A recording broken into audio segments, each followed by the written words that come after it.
Olá, amigo! Estamos iniciando mais um programa da série Através da Bíblia. Eu quero aproveitar a oportunidade para agradecer a você que tem nos escrito, que tem compartilhado sobre a sua vida pessoal e ministerial. E hoje, por exemplo, eu registro o e-mail que a AV nos enviou dos Estados Unidos. Essa irmã nos enviou a seguinte mensagem: Pastor Itamir Neves, sou grata a Deus pelo seu programa, que nos ajuda muito, principalmente para mim que moro nos Estados Unidos, por não termos aqui muitos pastores e professores em Bíblia, em nossa língua aqui. Amo ouvir o seu programa, me edifica e fortalece a minha fé em Jesus Cristo. Obrigado.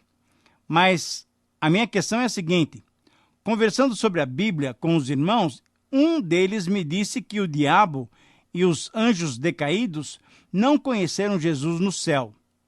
Ou seja, ele só foi conhecido quando veio ao mundo. Isso é verdade? Por favor, me responda. Estarei aguardando ansiosa a sua resposta.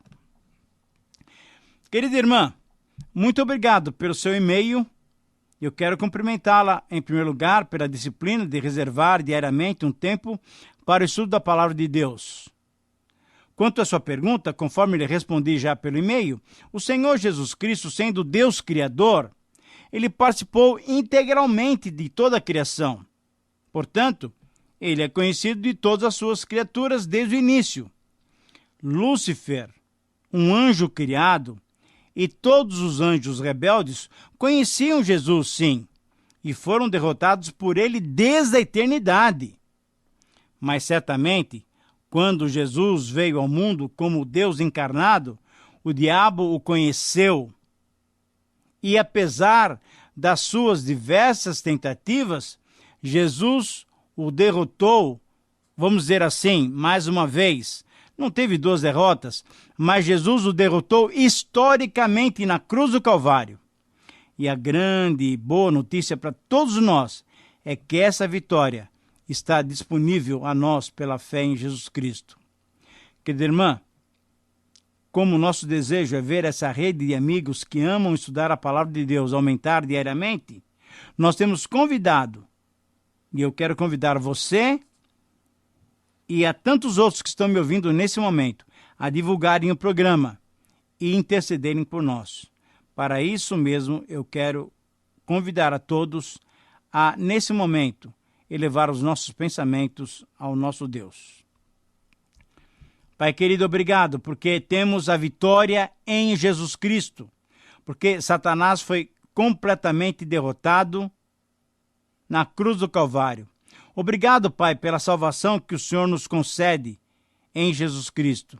Senhor, permita que a prática de estudarmos a Tua Palavra possa incentivar muitos amigos, muitos irmãos a desfrutarem dessa comunhão contigo.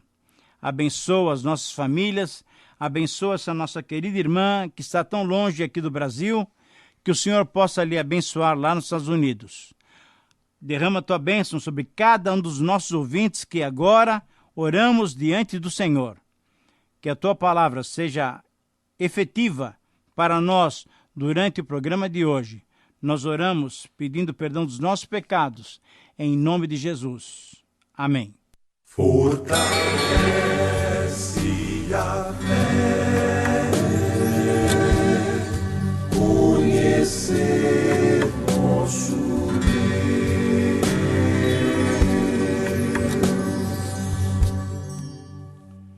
Querido amigo, hoje o nosso alvo é estudarmos os Salmos 82, 83 e 84. Esses salmos ainda pertencem ao terceiro livro que compõe o livro maior dos Salmos. Deus é bom, Deus é justo, Deus é poderoso. Somente nele o homem pode encontrar proteção e salvação.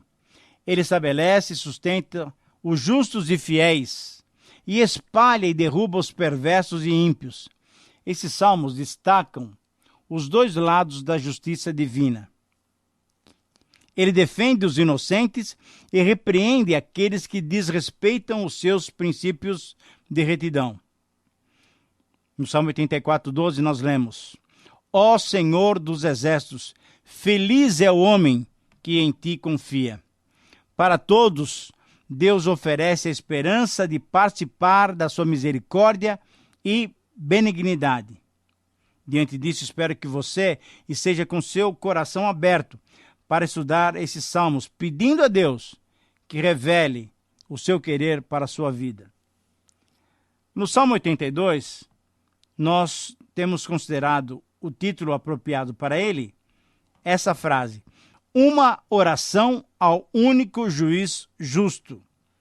Uma oração ao único juiz justo. Esse é um salmo de Asaf. E nesse salmo, o autor estimula os seus leitores a vislumbrarem uma cena, uma dramatização, onde vemos Deus como um juiz que traz todas as autoridades terrenas a julgamento. Deus coloca-os no seu devido lugar, isto é, passíveis de serem fulminados com a morte, como qualquer ser humano. As práticas da injustiça e da parcialidade serão julgadas e serão condenadas. Esses a quem os homens chamam deuses, diante do seu poder e da autoridade que eles exercem, eles eram juízes, eles são os poderosos, mas que agiam injustamente.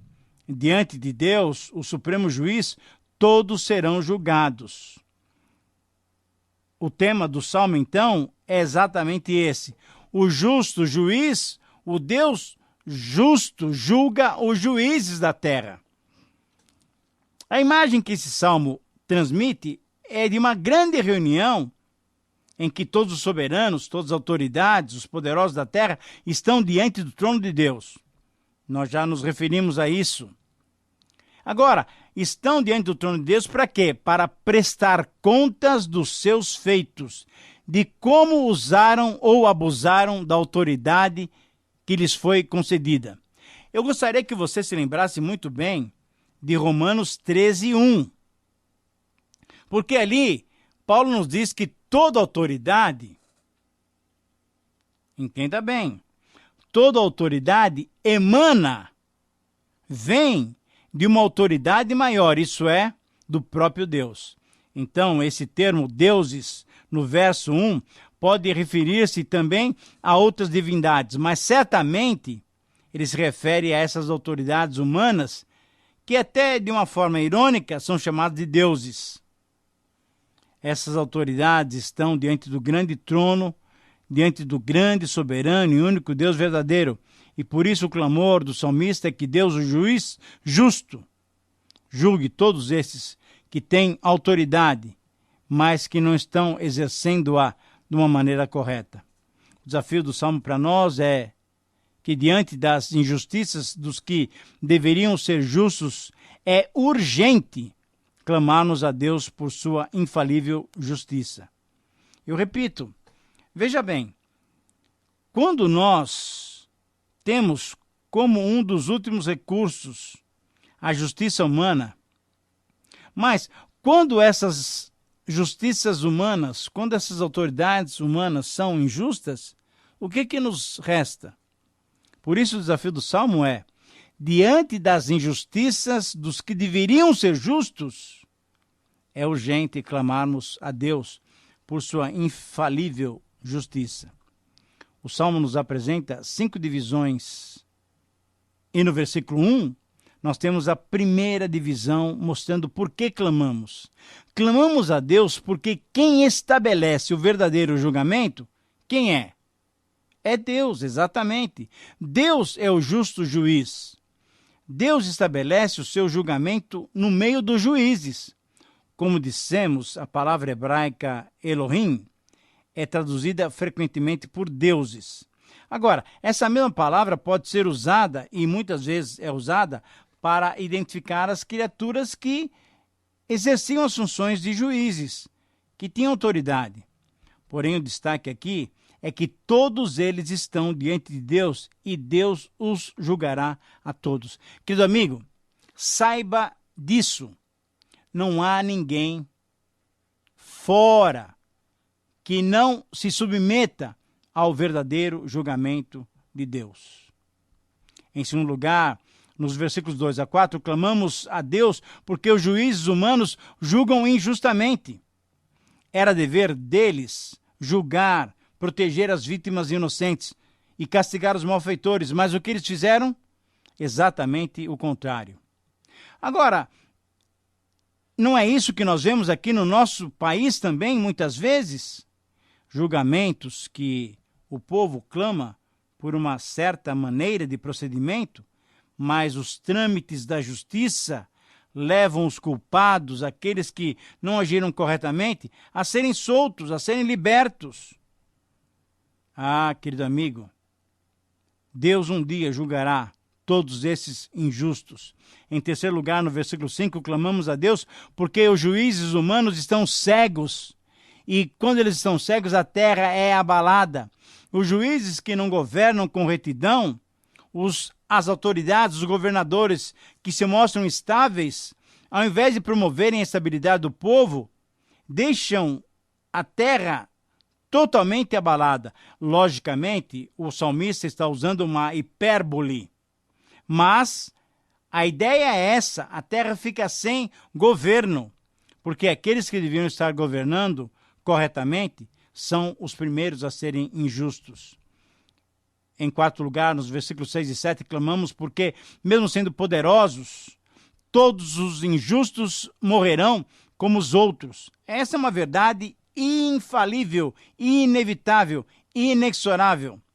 Mesmo sendo homens escolhidos para representar o justo juiz, todos eles, querido amigo, todos eles são apenas mortais. Jesus citou o versículo 6 para mostrar a injustiça dos judeus que queriam apedrejá-lo. Por quê? Porque eles não tinham entendido. Quando Jesus disse que ele e o Pai eram um, fazendo-se igual a Deus, os judeus se revoltaram e queriam então matá-lo, Jesus. Queriam matar logo ali Jesus. Jesus então citou o verso número 6 desse salmo para defender-se e mostrar como eles não conheciam as Escrituras, que muitas vezes usava exatamente essa terminologia. Vós sois deuses. No verso 8, em quinto lugar, clamamos a Deus porque só Deus pode julgar e dar a herança devida a todos. Querido amigo, mais uma vez eu repito, só Deus é justo. Então o salmista termina o salmo com um pedido a Deus, o verdadeiro juiz das nações, para que ele recompense, isso é, dê a cada um a herança que cada um merece.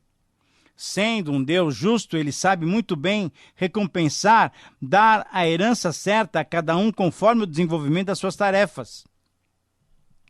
Por isso o Salmo termina passando-nos a seguinte ideia: cada um de nós temos recebido dádivas de Deus, recebido tarefas de Deus, desde a nossa vida, que é uma dádiva, até uma missão específica para cada um de nós. Deus quer que desenvolvamos a nossa atividade de um modo correto e para a sua glória. Um dia, ele nos trará a juízo. Portanto, cabe a nós analisarmos como estamos desenvolvendo aquilo que ele nos deu para fazer. Se você tem autoridade, e todos nós temos alguma autoridade, por favor, querido amigo, saiba usá-la de uma maneira justa e equilibrada. Aplique esse salmo fazendo uma profunda e correta averiguação na sua própria vida. Peça a Deus que o ajude a sondar o seu próprio coração e acerte aquilo que tem que acertar com Deus. Ele é o supremo, infalível juiz de todos nós. Mas lembre-se, Deus é um Deus perdoador. Muito bem, agora podemos considerar algumas verdades do Salmo 83. No Salmo 83 temos o seguinte título: Pedindo as ações divinas. Pedindo as ações divinas. Esse é um outro salmo de Asaf. O fato de não haver claramente um texto bíblico que nos mostre uma aliança feita entre as nações alistadas nos versículos 6, 7 e 8 contra Israel, nos ajuda a perceber, e assim podemos supor que esse salmo não se refira a um fato ou uma época específica, mas a um sentimento corrente nas diversas ocasiões em que Israel teve que enfrentar os seus inimigos. O tema do salmo é um pedido de proteção contra os inimigos. É uma oração pedindo proteção contra os inimigos do povo de Deus. Embora tenhamos ainda hoje pessoas e nações, você sabe, querido amigo, que nutram esse sentimento por Israel, querendo destruí-lo completamente, temos que reconhecer que esse sentimento já havia lá naqueles tempos primitivos. Diante, então, do desejo de destruírem o povo de Deus, um representante desse povo se colocou em oração diante do Senhor, pedindo as suas manifestações para que, através delas, houvesse libertação. O desafio do Salmo é o seguinte: anote se você tiver condições. A maneira única e segura de enfrentarmos os inimigos é pedirmos as ações de Deus. Eu repito, esse é o desafio do Salmo 83 para nós. A maneira única e segura de enfrentarmos os nossos inimigos é pedirmos a intervenção, uma ação clara e objetiva da parte de Deus. Nós temos aqui 5 pedidos para Deus agir contra os seus inimigos. Nos versículos 1 a 4, o pedido é para que Deus haja ativamente. Asaf pede para que Deus proteja Israel contra os seus inimigos. E ele pede que Deus não se cale, não fique mudo, não fique inativo. Diante da ameaça de quererem riscá-los do mapa, então o salmista pede uma urgente e rápida intervenção de Deus. Em segundo lugar, nos versos 5 a 8, o pedido é para que Deus haja. Por quê? Porque unidos, os malfeitores tramam contra o povo de Deus. O salmista cita vários povos, vários vizinhos ali de Israel, que queriam destruir, queriam tirar Israel do mapa. Ele lista, olha só, os edomitas, ismaelitas, as tribos nômades, né? Os ismaelitas eram nômades. Eles citam também os moabitas, os agarenos, uma outra tribo nômade, os gebalitas, os amonitas, os amalequitas, os filisteus, os fenícios e os assírios. Todos esses se aliaram contra o povo de Israel. Todos esses se aliaram aos filhos de Ló, isso é, aos moabitas e amonitas. Esses são filhos de Ló. Para quê? Para tramarem e planejarem a destruição de Israel. Só Deus então poderia contê-los. Em terceiro lugar, nos versículos 9 a 12, o pedido é para que Deus haja derrotando esses adversários. Ele, então, o salmista cita várias vitórias que Deus deu ao seu povo.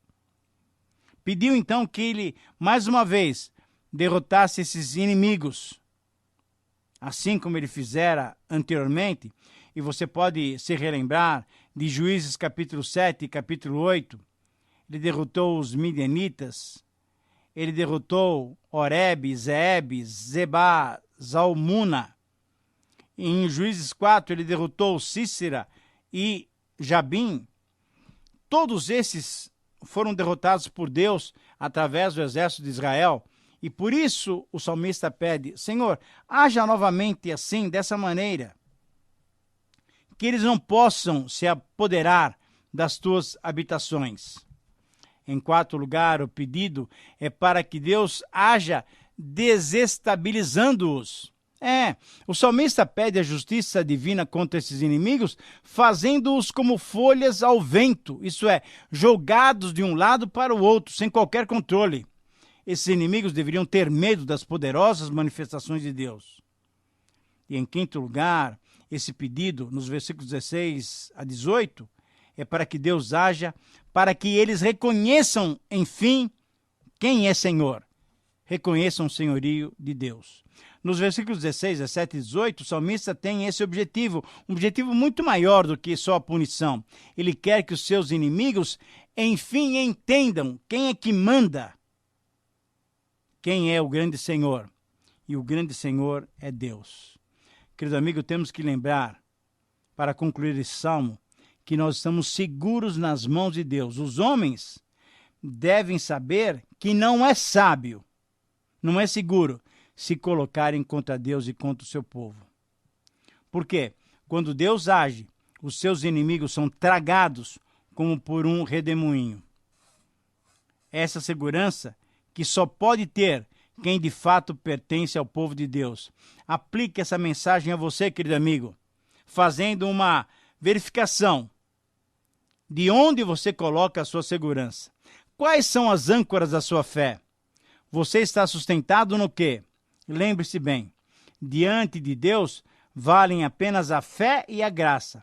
Elas nos dão essa garantia de que pertencemos ao povo de Deus.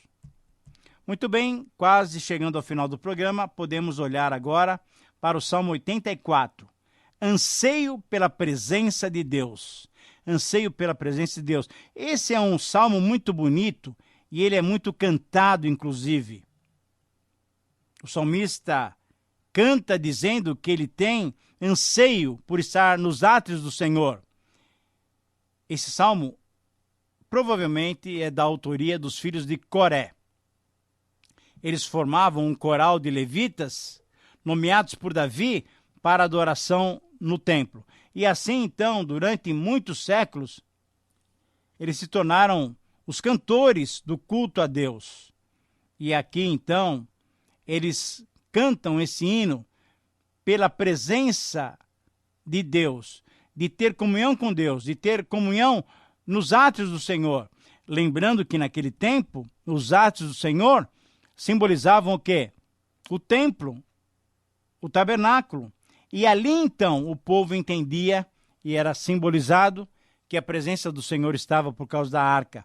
A temática do Salmo, então, gira em torno dessa expressão de felicidade que o salmista sentia pela comunhão com Deus.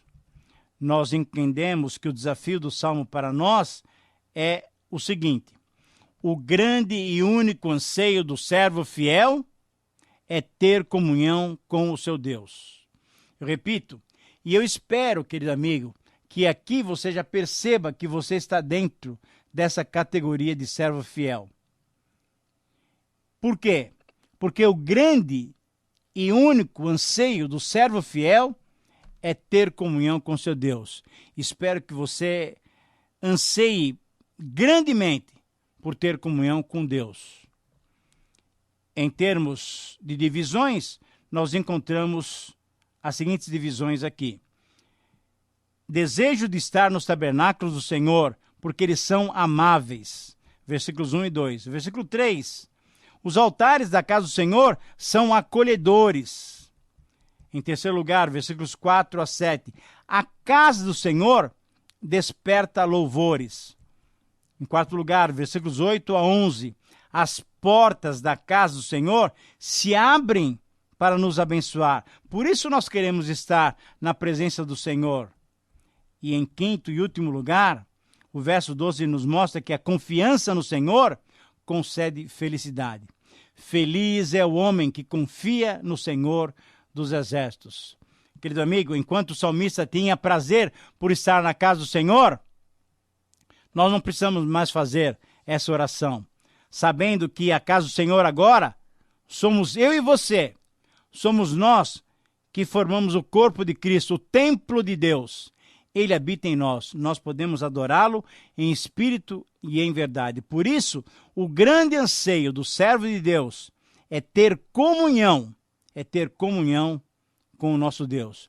Ir na igreja, ir nos lugares públicos do culto é importante. Você tem comunhão com as outras pessoas, mas o que importa mesmo é a comunhão com o seu Deus. Que Deus te abençoe e que você, através desse programa, possa gastar agora alguns minutos para desenvolver a sua vida de comunhão com Deus. Querido amigo, um grande abraço, Deus te abençoe e até o próximo programa. Terminamos mais uma apresentação do programa Através da Bíblia. Esperamos que você nos escreva dando a sua opinião sobre o que ouviu. O nosso endereço é Caixa Postal 18.113, CEP 04626-970, São Paulo, São Paulo.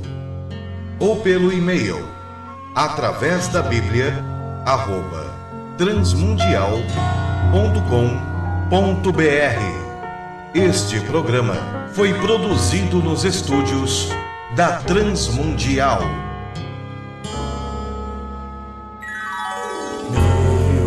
Pecado sei, expirou na cruz, e por graça sem igual.